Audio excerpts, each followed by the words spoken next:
Nestled in the heart of Denmark, the city of Roskilde stands as a testament to the rich tapestry of Danish history.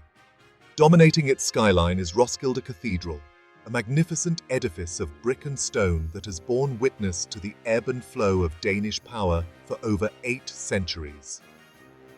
A UNESCO World Heritage Site, the cathedral is more than just a religious monument. It is a repository of royal ambition, architectural ingenuity, and the enduring spirit of a nation. From its consecration in 1280, Roskilde Cathedral has been the final resting place for Danish monarchs, its hallowed halls echoing with the weight of their legacies.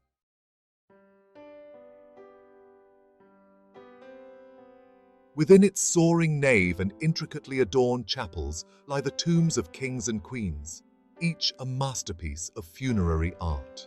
The cathedral is not a somber mausoleum, however.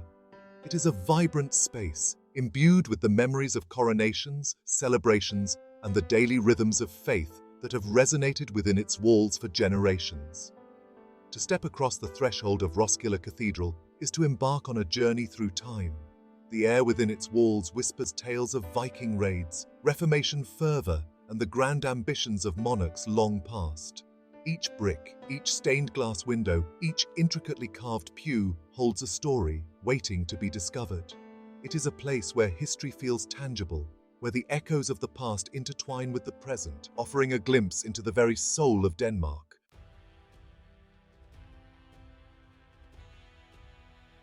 Our story begins not with soaring arches and stained glass, but with the rough-hewn timbers of a Viking longhouse.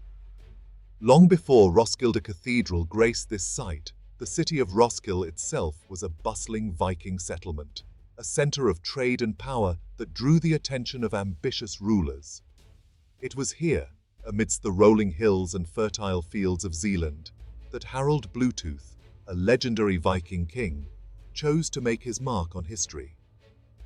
Harald, known for his military prowess and his role in uniting Denmark under Christianity, recognized the strategic importance of Roskilde. He established a royal residence here, a symbol of his authority and a base from which he could control the vital sea lanes that crisscrossed the region. But Harald's ambitions extended beyond earthly power. He sought to leave a legacy that transcended his mortal reign. He turned his attention to the construction of a Christian church, a structure that would not only solidify his own power, but also signaled Denmark's embrace of the new faith. This early church, built around 980, was a far cry from the grand cathedral that stands today.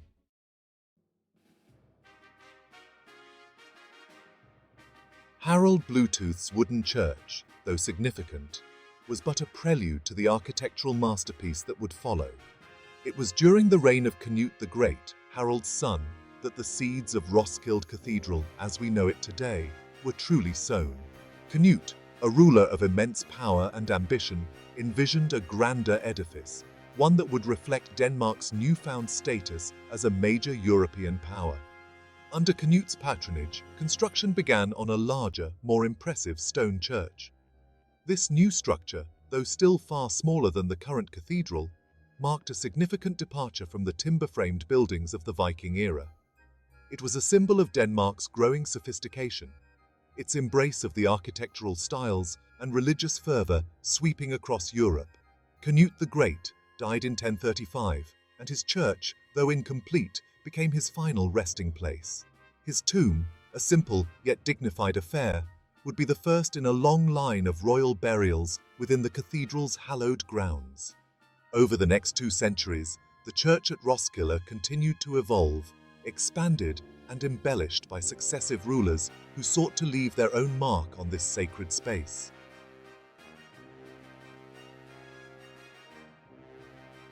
From timber to stone, the evolution of a sacred space. The transition from a modest wooden church to a grand stone cathedral was not a singular event, but rather a gradual process that unfolded over generations. Each successive ruler brought their own vision, their own resources, and their own ambitions to the project, resulting in a fascinating blend of architectural styles that that reflect the changing tastes and fortunes of Denmark's monarchs. During the 12th century, under the reign of King Valdemar the Great, the church underwent a major transformation. Inspired by the soaring cathedrals rising across France, Valdemar commissioned the construction of a new, much larger church in the Romanesque style, characterized by its rounded arches, thick walls, and small windows. This marked a significant departure from the simpler, more austere architecture of the earlier church, reflecting Denmark's growing engagement with the cultural trends of mainland Europe. However, the Romanesque style was soon to be eclipsed by the arrival of Gothic architecture, a style characterized by its pointed arches, ribbed vaults, and large stained glass windows that bathed the interior in ethereal light. Embracing the Gothic, a new era of grandeur. The Gothic style's arrival in Denmark marked a turning point for Roskilde Cathedral. King Valdemar's Romanesque structure was soon deemed insufficiently grand. The transition to Gothic was gradual, integrating new elements onto the Romanesque base. This fusion makes Roskilde Cathedral architecturally fascinating. The East End showcases the stylistic fusion of Romanesque and Gothic. Gothic cathedrals symbolize divine favor and earthly authority. The Master Builders, a legacy in stone. The construction of a medieval cathedral was a monumental undertaking, spanning generations. At Roskilde, master masons, carpenters, glaziers, and sculptors toiled for decades. Their legacy lives on in the enduring beauty of the cathedral they built.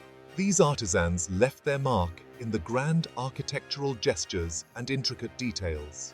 Look closely at the capitals of the columns and you'll find a menagerie of carved figures. Delicately rendered leaves and flowers intertwine with mythical beasts and biblical scenes. The stained glass windows are a testament to the artistry of the medieval craftsman. Crafted from thousands of pieces of colored glass, these windows transformed the interior. While many original windows have been lost, those that remain offer a glimpse into medieval art. The construction of Roskilde Cathedral faced many challenges. Fires, storms, and earthquakes threatened the project. Yet, the master builders persevered, creating something truly extraordinary. Roskilde Cathedral is more than just a masterpiece of architecture. It is also a royal mausoleum, the final resting place for generations of Danish monarchs. From the simple tomb of Harald Bluetooth to the elaborate funerary chapel of Queen Margrethe I, the cathedral is a testament to the grandeur and ambition of Denmark's rulers. During the Renaissance and Baroque periods, funerary architecture reached new heights of extravagance. Wandering among these silent sentinels, one can't help but feel the weight of history pressing down. Here lie kings and queens, each one a pivotal figure in the unfolding story of Denmark. Roskilde Cathedral, a royal mausoleum and architectural marvel, is more than just a monument to kings and history. It is the beating heart of Roskilde, intertwining daily life with centuries past.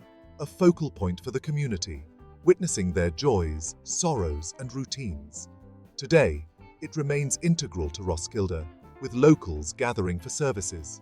Children laugh, couples exchange vows, all under the cathedral's watchful gaze. Roskilde Cathedral is a living entity, its past woven into the present. From its earliest days as a modest wooden church, Roskilde Cathedral has drawn the faithful to its doors. In the Middle Ages, it became a major destination for pilgrims, who journeyed from across Denmark and beyond. The cathedral's association with royalty and its growing collection of saintly relics enhanced its allure. The Reformation brought significant changes to Roskilde Cathedral and its role in Danish religious life. Yet despite these upheavals, Roskilde Cathedral remained a potent symbol of faith, its enduring presence a testament to the power of belief. Today, the cathedral continues to attract visitors, drawn by its historical significance and architectural splendor. The soaring arches and vaulted ceilings of Roskilde Cathedral have resonated with more than just the murmur of prayers and the echoes of history. For centuries, music has been an integral part of the cathedral's spiritual and cultural life. From Gregorian chants to Renaissance compositions, music has filled this sacred space, lifting spirits and inspiring awe. The Roskilde Cathedral Choir has earned a reputation for exceptional musicianship, renowned for vocal clarity and precision.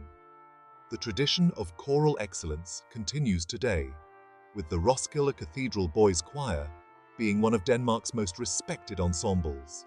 A visit to Roskilde Cathedral is incomplete without experiencing the power of music within its walls.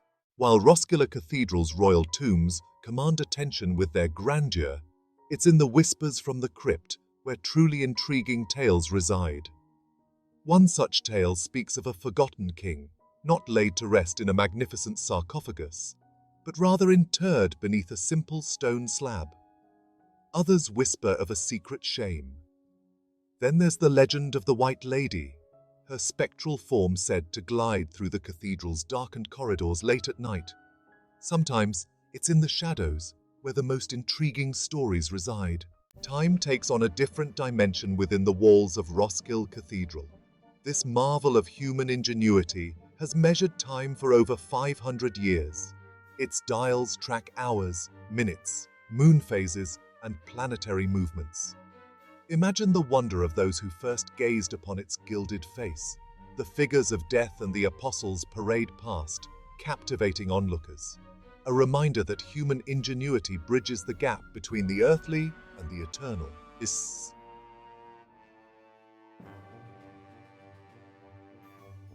Unraveling the cathedral's secrets.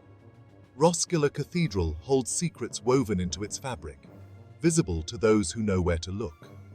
These are not tales of ghosts, but clues to the past left by the hands that built it. Look closely, and you might spot enigmatic symbols, mason's marks, unique to each craftsman. Graffiti, names, dates, prayers, and drawings offer glimpses into lives of the past. Roskilde Cathedral is a living entity, its history still being written in subtle details.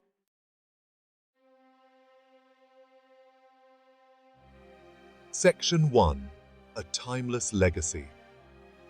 As we conclude our exploration of Roskilde Cathedral, stepping back from the cool shadows of its interior into the Danish sunlight, it's worth reflecting on the enduring power of this remarkable place. For over 8 centuries, it has stood as a silent witness to the unfolding tapestry of Danish history, its very stones whispering tales of kings and commoners, of faith and ambition, of artistry and human endeavor. It's easy, amidst the grandeur of its architecture and the weight of its history, to view Roskilde Cathedral as a relic of a bygone era, a magnificent museum piece frozen in time. But to see it only as such would be to miss the essence of what makes this place so extraordinary. Roskilde Cathedral is not a static monument. It's a living, breathing entity. Its past inextricably woven into the present, its future still being written by each visitor who crosses its threshold. Think of the countless footsteps that have worn smooth the cathedral's stone floors, each step a testament to the enduring human need for connection, for meaning, for something that transcends the everyday. Imagine the echoes of laughter and sorrow, of prayer and song, that have resonated through these vaulted ceilings for generations, a chorus of human experience echoing through the centuries.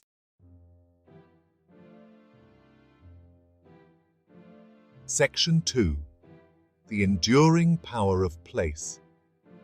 There's a palpable energy that permeates places like Roskilde Cathedral, a tangible sense of history that lingers in the air, whispers from the ancient stones, and seeps into your very bones. It's a feeling that's difficult to articulate, yet impossible to ignore. It's the realization that you're standing on hallowed ground, a place where countless lives have intersected over the centuries, each leaving their own indelible mark. It's in the quiet moments of contemplation, as you gaze upon the intricate details of a medieval carving, or trace the outline of a mason's mark with your fingertips, that you begin to grasp the true significance of such places. It's then you realize that history is not just a collection of dates and names confined to textbooks. It's a living, breathing entity, its presence palpable in the very fabric of these ancient structures. Roskilde Cathedral, with its soaring arches and hushed reverence, serves as a powerful reminder that we are but temporary custodians of this planet, our lives fleeting moments in the grand scheme of time. Yet it also offers a sense of comfort and continuity, a link to those who came before us, their stories etched into the very fabric of this sacred space.